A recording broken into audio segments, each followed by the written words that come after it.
Door-to-Door Con is right around the corner with Mastermind Day January 16th in Salt Lake City, Utah with Tim Grover, author of Relentless, and Michael Jordan's coach. You also have Marquee, former NBA All-Star.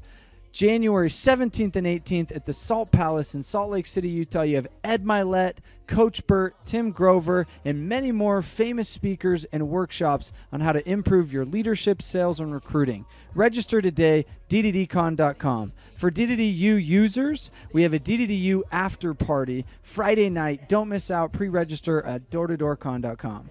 All right, this is the DDD podcast. I'm here with Clint Pulver, and he is a keynote speaker and soon-to-be author. Been working on a lot of research around the Millennial Mind and kind of managing this cultural differences in businesses and corporate and high schools and colleges and focusing a lot on how to really help shift our own mindsets and our own ways of helping this younger generation and bridging the gap, I guess you could say would probably be a good way to put it, right? Yeah. And we're having him at Door-to-Door Con, so he is a main stage speaker and has a little surprise for us, which I think is cool. I don't know if I want to spill the beans. How much do you like to keep it like, yeah, like it's not the typical keynote. So if you're coming to Door-to-Door Con, that's true. Yeah, I want to give it a little like surprise. We can't spill the beans too much. Keep you guessing. But you also, if you're not coming to Door-to-Door Con, shame on you. Go get your ticket. Prices go up at the end of the month. And let's dive into this. I'm ready, man. Let's do this. Okay. So tell us a little bit. I mean, we jammed off camera or whatever, but you didn't always want to be a keynote speaker. It's not like you're in high school going, yeah, I want to go and train people all over the world. Like, what kind of got that rolling? Like, how'd you get into that? Yes, I spoke at church when I was a senior in high school. There was a guy in the congregation that owned a leadership consulting company, and he heard me speak, and he came up after, and he said, hey, we're doing a leadership conference down in southern Utah. We want you to come speak to it, and we would love for you. There's a bunch of high school kids, and we want you to do a workshop. And I said, no way. Like, I have no desire to do that. I'm not speaking to other high school kids. And he said, listen, I'll pay you $500. And I was like, okay, yeah, when do you need me? Like, when can I do that? And $500 to a high school kid, like, that's a lot of money. And I went down and I did it. I loved it. I had a great time. I put together this little workshop that I still do a variation of to this day. And I had 6 schools that came up to me after and said, we want you to come speak at our school. And I grew up in a small town, and I didn't realize that, like, professional speaking was a career, that professional speaking was a full-time job for people, and that people did it a lot. And that kind of opened up my eyes to this possibility, and I've been speaking ever since. That was a long time ago. And then full-time, jumped into the career. After I wanted to fly, or I was a helicopter pilot, went to flight school, and then I had an eye disease that ended that career. I jumped into the medical field for a long time, was not happy there, so 3.5 years ago, jumped into the full-time speaking world, full-time, burning all the ships, and it's been one of the best things I've ever done. And when you're good, you just keep getting gigs. I think that's the part where it's like, you don't have to be, like, that's what's cool, is like you speak 100 times a year, and it's not like you're having to beg people to get you to speak. Like, you did so well your very, very first time speaking, it created another 6 gigs. I mean, that's to say something. That's cool. Yeah, I think I've learned, I don't know, I think it's true with any industry, right? The market speaks. The market will always speak. And if you're good enough, if you add enough value, if you solve a big enough problem, if your product is good enough, if it's relevant enough, if it's significant enough, then the market speaks. There will be a demand for that. And we've tried in our business to always make sure that we're bringing as much value as possible, and we're doing it in a way that's different, unique, still relevant. It's got the content, but above all, I think some of the greatest keynote speakers right now in the industry, they provide an experience. And so we've tried really hard to make sure that we provide an experience, not just a keynote. Love that. So you've grown up in Utah, and so you've had friends and know people that have done door-to-door sales and know those companies and maybe spoke to a few. What are you most excited about when looking to create an experience on the main stage where do you feel like your message or your experience that you could create could resonate the most with the people we speak to? Yeah, I think you, first off, in this industry, you've got an eclectic group of different generations. You've got some Gen Xers, you've got millennials, and now you've got Gen Z. You've got the younger generation that's coming up into this world. And there's so many different stereotypes, different personalities, different attitudes, from the leader or from the mentor, from the mentee, from the guy on his first door-to-door gig to the gal that's been managing for the last 7 years. I always hear that there's that stigma of the younger generation doesn't know how to work. The younger generation's lazy. The younger generation is entitled. The millennials, right? The millennials. That's what everybody. I don't know. That's just kind of the stigma. It's the mantra. And me being a millennial, I've definitely heard that. I've definitely felt that. And now with our undercover research, it's been interesting to see the differences in businesses that work with that generation. Because there are businesses right now that are, for the majority, all employed by millennials. Either the millennial's the manager, or the employee, or the actual frontline employee is a millennial, and they're killing it. And I've had so many business managers and business owners say that they love the millennial generation and that that's all they invest in. That we have chosen to specifically invest. Yeah, they're trying to cut out the 60-year-old corporate key. Because they've learned to just utilize people, not just the generation. And so we're going to talk about our undercover research. We started what's called the Undercover Millennial Program.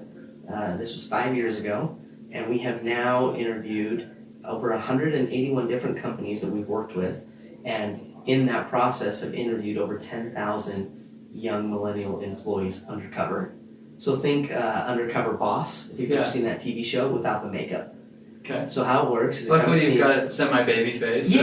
And I look literally like this. I go in with a backwards hat, my Nikes, my joggers, and I go in off the street as someone who's looking for a job. Yeah. So if you're listening to this, like think of your business, think of your company, and I would walk into the front door and literally just say, hey, I'm just thinking about applying. I'm thinking about putting in my resume. I'm just looking for a job, and I just wanted to ask kind of what's it like to work here. And then I ask him, tell me about your management. Do you see yourself working here long term? What's the culture like? Do you enjoy the job? And you know what happens? They tell me everything from the good to the bad, what's working, what's not working, because I'm not a survey. I'm not another manager. I'm not a one-on-one meeting. I'm just not a consultant coming in trying to give them an assessment. I'm just a millennial. And what we feel like we have done in our research is that we have grasped the most real and authentic data when it comes to how great organizations have created loyalty that lasts.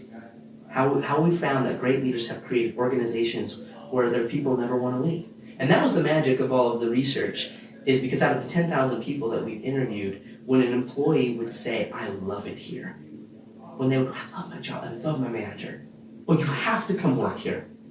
And you could feel it. It wasn't like a fake, it wasn't like a, I need to say this, but in the side you can tell. Absolutely. And then in the research, we looked for trends, right? You didn't want to just catch one employee on a good day or one employee on a bad day. We looked for cultural trends within the organization where the majority of people would say, I love my job.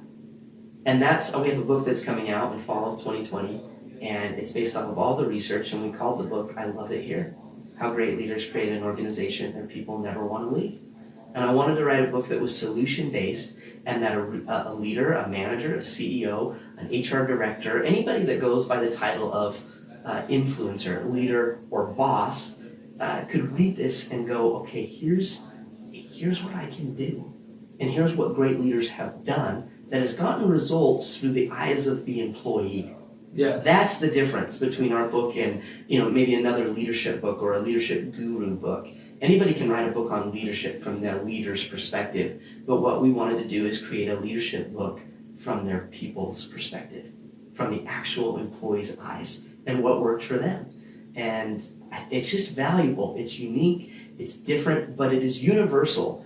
And we have found that it is not a millennial problem. It is a leadership problem. It is a business problem. And the better that leaders can get at looking at their people as people and not a generation, that's the first step in winning, I think. Yeah, because they're going to coin their generation as the right generation. Totally. And they're going to say, well, the way that we've been doing it, or I've been doing it, or there's no one like us. And they stop looking at it as like, dude, that guy's a person too with a heartbeat and a soul and needs and wants and recognition and this and that. You know what I mean? Just like how you probably got led when you first got started in the space. Exactly. Yeah, it's the difference between mentorship versus management. Yeah. And mentorship is a totally different world than leadership. Leadership. If you're the leader, you're the person that has the vision. You have the ultimate objective. You have the ultimate hindsight. That this is where we're going. Where the mentor is the person that literally walks the path with you. The mentor is the person that you like yourself best when you're with them because of who the mentor is. And when leaders developed that and became that, it built loyalty that was just unbreakable. Like, you think about it. Think about like the teacher that changed your life in school. Or think about that one coworker or that one manager that you just loved. I guarantee it was because they got to the part about you. And they were some person that you thought was cool. They had confidence. They were credible. They had competence. They were someone that was probably honest with you in a way that was loving and surrounded by care. You look at any great movie, any good sports film, or think about Aladdin had the genie, right? Mm-hmm. Simba had Mufasa. Rocky had Mick. Any great there was always the mentor. Yeah. We don't think about it from even a great movie standpoint. Yeah, and that's what makes the story so great. Yes, you have this.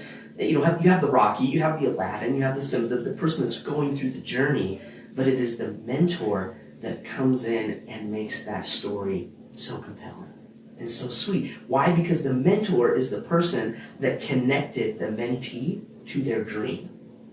And that's what you have to do. That's what great leaders were doing, is they were connecting people to their dreams. When people knew, okay, when I show up to work and I learn from you and I associate with you and I become good friends with you and I build a relationship with you, it's going to better my life. Yeah, you're going to connect you're to something better. To yes. What's better. Yes. And what's beautiful about our industry, and I think a lot of people, my whole speech last year was tapping into the millennial, seeing it from, we're missing the boat. Millennials are looking for financial freedom, independence, entrepreneurship.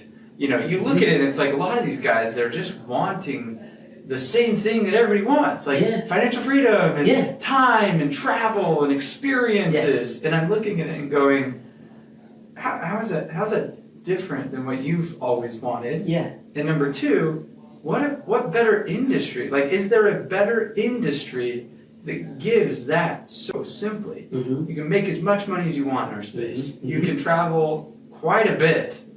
Your freedom level is high. You can work in a company where guys wear, shirts and shorts and wear what you want. You can, that they're putting on cool leadership trainings. They're helping with personal development. They're working on finance, getting you investments. I'm like, what other industries have that accelerated path? Totally. And yet we're missing the boat in the sense of we're not teaching, we're not focused on that aspect of our job. We're saying we're discrediting Gen X, Gen Z, Gen Y because of a generation. Mm-hmm. No. Go back to what you said of just manage people, which essentially that's what they want. You just have a vehicle that's going to get it to them faster. You just need to be a better leader or a connection to their dream and goal. I love that. And I love how you kind of associate to movies because it makes it so relatable. I mean, that's truth. Yeah, and it's relatable to I guarantee you in life. If I were to ask you the name of the teacher that changed your life, or that one mentor in door-to-door sales that just made a difference for you, that took you under your wing and helped you, and they were the person, I guarantee, that learned to advocate for you as much as they developed you. They advocated. They focused on the connection piece. They focused on creating loyalty. They got to the part about you, And that always led to a more empowered person. And when you have empowered people, that always leads to higher productivity. And here's interesting. So I consult a lot of companies. I've probably done my own level of research. I've been with 100 different companies over the last 2 years and spend a lot of time with their leaders and the reps and the owners. And one thing that I'm finding a lot, maybe you found this, was the person with the title of manager or maybe the title of whatever didn't necessarily always be the mentor. Like sometimes they had the wrong people in the wrong situations. And I don't know if you caught that ever. Like you might have had a really good sales rep that just had a good heart and loved stepping in and mentoring the new guy. And, you know, you really look at it, it's like who had the biggest influence, who had the biggest impact on that employee. You're like, no, it wasn't necessarily always the boss. It wasn't. Right. And I'm seeing it more and more. I had a call last week with a CEO and I said, problem is your director of sales has no influence. It's that random guy that you always call headache that when I'm there, they're always hanging with that guy. That's right. And I'm like, ask yourself, as much as you complain about that guy, that's right. Ask yourself without him, who's really influencing your people? Totally. And he's like, no, but I've thought about firing him for 2 years. And I go, no, you just haven't seen the gift in him. Yeah. And you haven't given him what he needs. Yep. Like you've always treated him as the ugly stepchild, and you're favoring your son-in-law, who's this, you know, we'll call it, what's the word when your family work, nepotism? When you have your family in your own business? I'm like, you're trying to just protect your family, when in reality, the real leader is the guy that's sitting there with everybody's under their wing. Like, and I kind of had to slap him up, and I was like, you could either take that as feedback or you can do nothing with it, but it is what it is. I can't change who's influencing your people. That's right. And who has the mentor capabilities or heart or drive. You know, he's got a good heart, he just isn't doing it. And I think, I don't know if you found that in companies, but 100%. Yeah, your title as a manager, you know, the title might make you a manager, but your people will decide if you're a mentor.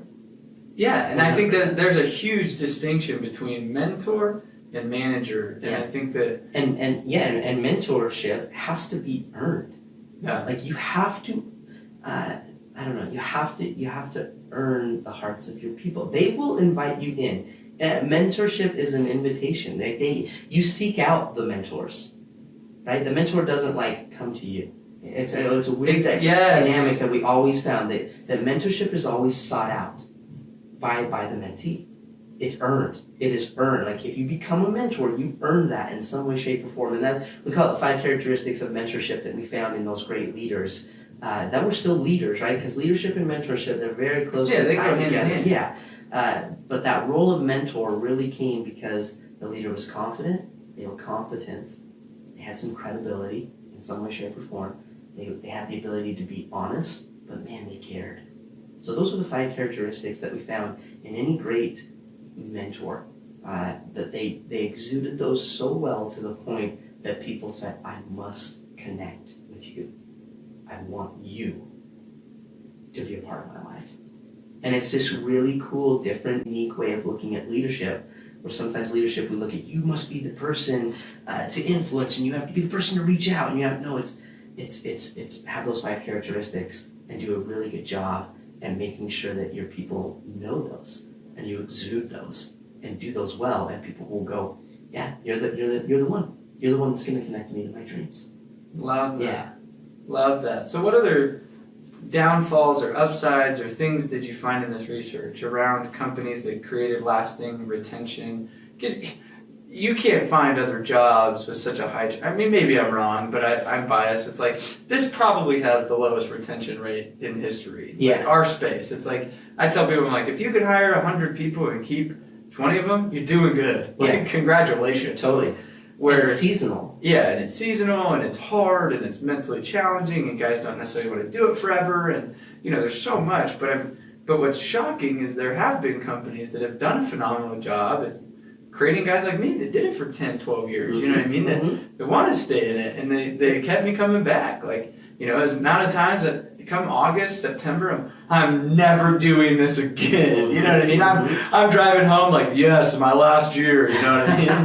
like no way. Like, but But yet again, the companies did something to keep me coming back. You know what I mean? So like, what are some of the things that you've seen, the do's and don'ts? Like, don't do this, that drives your people away, or do this, it kept people. Yeah. I think first off, there were never necessarily strict do's and don'ts. It was always dependent upon a situation, and it was always dependent upon a person. Yeah, there's a people play in there too. Yeah, I think one thing that we've learned, especially in doing the book and writing the book, it's hard to kind of say, this is the way you should always be. And no matter what, this is the strategy that will always work. It doesn't necessarily work like that. Now, there are themes and there are overall principles that do work. But how people receive that and how people want to receive that is different. Mm-hmm. We talk about in the book a little bit the difference between the golden rule and the platinum rule. The golden rule is treat other people the way you want to be treated, right? Do unto others as you would have them do unto you. Yeah. Treat people the way you want to be treated. The platinum rule is treat other people the way they want to be treated. There's a difference there. I hear so many times from leaders, they go, it's so frustrating. Like, I'm leading the horse to water. I can't make him drink, though. We give them training. I tell them exactly what to do. We give them the opportunity. They've got the benefits. They've got the recognition. They've got the fancy swag bag. I'm giving them it. I just can't make them drink, though. I can't make them drink. And, if this is you listening, listen up. I like where this is going. Again, that mantra, I can lead the horse to the water, but I can't make it drink. And that's not true. If you want to get a horse to drink, all you have to do is just salt the oats. Just salt the oats. You put salt in the oats.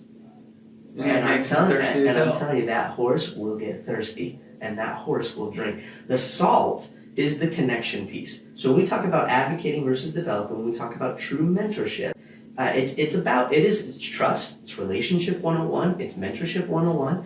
But every day as a leader, you are making deposits of trust or you are making withdrawals. And you must make more deposits than you do withdrawals.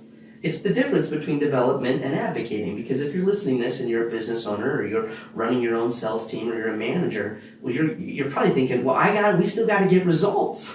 we still have to meet quotas and goals, and we're still trying to make a profit. We're still trying to grow. Yes, and I understand that, but every one of your employees is asking me the question, let me know when it gets to the part about me. Are you making more deposits than you are making withdrawals? One of the greatest ways that we found, Sam, that great leaders, one of the best ways to deposit an effort of trust was through what we call status interviews. It's not a stay interview, it's not an exit interview, it's not a one-on-one management meeting. If you look at the word status, and I come from a background of the medical field, and that's why we called it this, in the medical world, if anybody's dying or they're in a hard, tough situation where they're battling for their life, the OR techs or the doctors or the physicians or the emergency personnel always comment on the status. What's the status of the patient? What's their status? Give me a status update. And the status refers to the vital signs. That's all they're talking about. So your vital signs are your respiratory rate, your blood rate, your blood pressure, your heart rate, and your respiratory rate. Body temperature, blood pressure, heart rate, and respiratory rate. Those are your vital signs. If those are out of whack, if one of those is missing or one of those isn't doing well, it's going to affect your status. And so what you do is you check the vitals, and the vitals determine treatment. And then what you do is after you treat the patient, you go back and you check the vitals. And then the vitals will determine treatment, and then you check the vitals. You want to get them to an even status. Until you maintain healthy stability long term. And so we have found that great leaders in some way, shape, or form, and again, this came through the eyes of the employees. When an employee would say, I love it here, and we'd ask them why, and what do you love, and how do you feel heard, how do you feel seen, how do you feel understood, they went back and they commented many times on the power of a status interview. And we found that the status interviews, in one way, shape, or another, consisted of 3 questions that great leaders always asked their people. Because it's all about checking in, right? It's all about having a pulse on your people. You have to get to the part about them. How can you get to the part about them if you don't know them, if you don't ask them? We've always heard that age-old adage of, like, if you feed a man a fish, then you feed him for a day. But if you can teach that man how to fish, then you fed him for a lifetime, right? I've always heard that and said, who said the guy wanted a freaking fish? right? What if he doesn't like fish? Yeah, I hate fish. I'm not a fish guy. It's like, I'm like, who said the guy give him wanted jerky, fish? maybe? Yeah, Like, right? what if he wants a hamburger? You have to ask. You have to ask your people. And so the status interview gives you the opportunity to ask.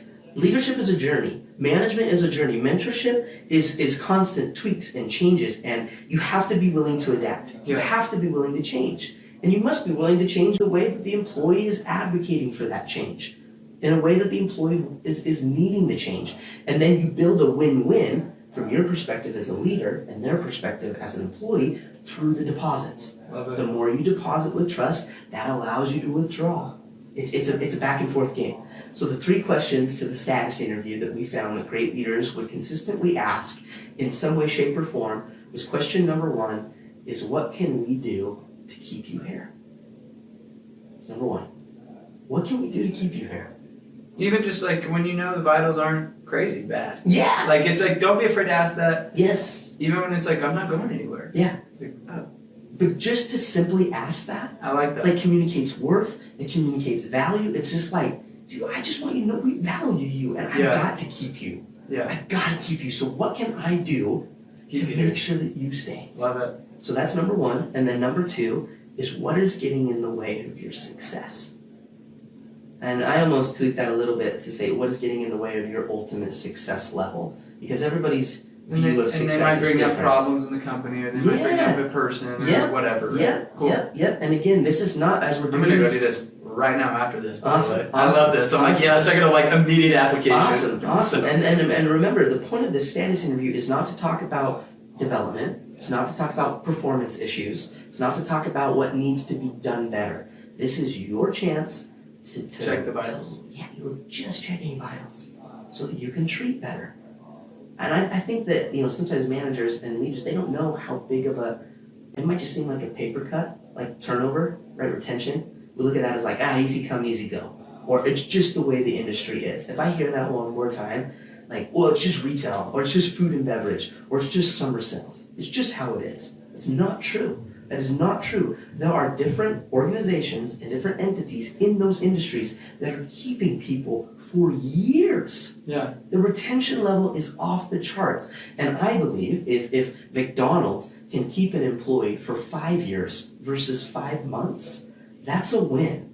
And what that does for your organization in cost savings, morale, culture, it adds up. It always leads to higher profit, dollar signs, increased margins. It's a vital thing that we have to think about. Because it's costing your company a lot of money when somebody leaves. Oh, 100%. I mean, I tell people, I'm like, I have an online training program that helps, obviously, training and getting guys selling faster. And I tell people, I'm like, you spend thousands of dollars a month just trying to hire people, but you don't spend any time and energy trying to keep them. Yeah, that's right. Yep. And the last question, that they ask is, what can I do to help you get there? So you're just hitting on, I'm the connection, I'm the mentor, I'm the guy. I'm the advocate. I'm here to back you up.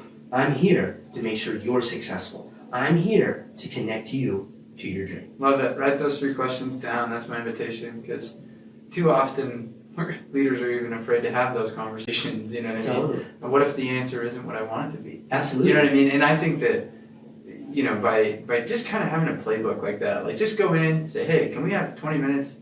Ask these 3 questions. Powerful, dude. Yeah, powerful. And two, just really quickly, I need to point, because a lot of people will listen to this and go, I'm afraid of what they'll say. Yeah. What if they go, I want 2 weeks paid vacation, or give me some ski passes. Yeah, I want free food every day. Or what if they ask for something that I can't give them? Yeah, that's a good question. My that just happened to me, by the way. Yeah, my contact exit, that always happens. Pop out everywhere. At least you asked. And I think it's okay to be honest in saying, I can't do that right now. Like that request, like, here's our limitations. This is what we're struggling with on our end. But what's something else that we can do? You're building a connection. You're building communication. You're building a sense for, improvement. And we're bringing humanity back into the workplace. Yeah. And who doesn't value that?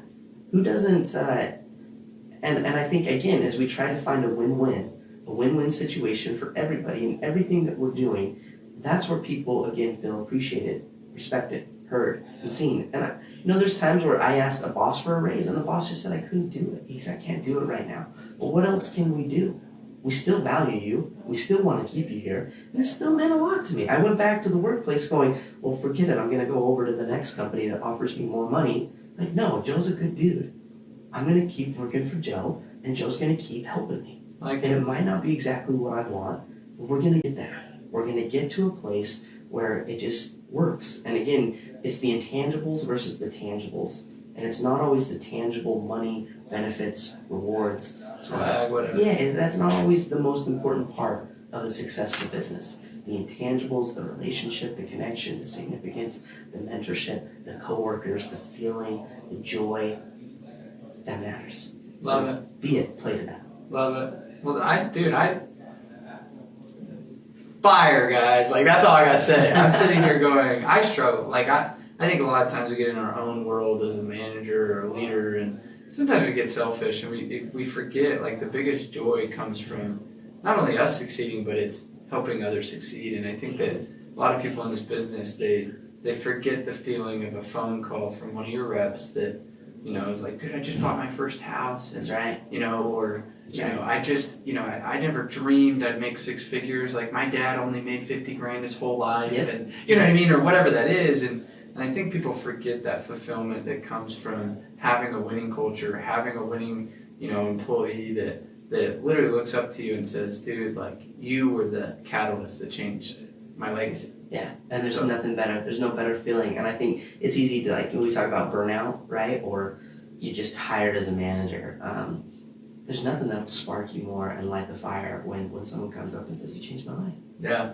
Or I did something better today for my family and for my dreams because of you. Yeah. I don't know. There's just something special to that. We forget that when we get caught up in the rat race. That's right. Of so many things going on, and I just can't handle all this. I just need a break. Like, you just get so bogged down where sometimes, like, dude, go to the 30,000 foot view and, like, see the gift and the blessings you've been able to impact others. Yeah. If you're doing your job right. Yeah. You know what I mean? And then reflect yourself. Like, look in the mirror sometimes and say, why are a lot of people leaving me? Mm-hmm. And that's a hard assessment. I mean, that's a huge indicator. And a lot of times as the leader or the mentor, you got to take that as feedback. You got to take that as, well, you may internally think you're doing everything right, but obviously you need some hard feedback to say, do something different, or else these people wouldn't be leaving you all the time. Totally. And it's usually little things. Like, we found when an employee would say, I love it here, like, it was never like this grandiose story or like this huge thing. Like, it was always like, I just love it when we just go to lunch. And I love every time when it's my birthday, like, they just make me feel like $1 million. Or I'll never forget on my first day when I was hired, that first day when everybody took me out to lunch and they just praised me. And then I came back to my desk and there was a plaque with my name on it, and I had this, it's moments. It is moments. And that's what the book talks about, is we found that great mentors were just really good at creating moments. Single moments in time that were just special. And again, it was little, but little by little makes a little a lot. And it matters to people. Cool. Well, dude, I'm excited for you to blow minds on the main stage, by the way. It's an honor to have you there. And, like I said at the beginning, if you haven't got your ticket, go to d2dcon.com and reach out to Clint. He's definitely an icon in the speaking world and has a lot of value to give on company, culture, retention, mentorship, leadership. And honestly, there's been a ton of like just nuggets just in this podcast. So I'd go re-listen, write down some of those questions. And if you got some value, share this, like it, tag a manager or mentor that maybe should see this because he's sucking, or you know what I mean, like whatever it is. But share the love. I think this was a lot of great free value just created. So I appreciate your time being on the show. Yeah, it's an honor, Sam. And this was awesome. So yeah, thank you so much. You're welcome. Okay, we're out. Love you guys.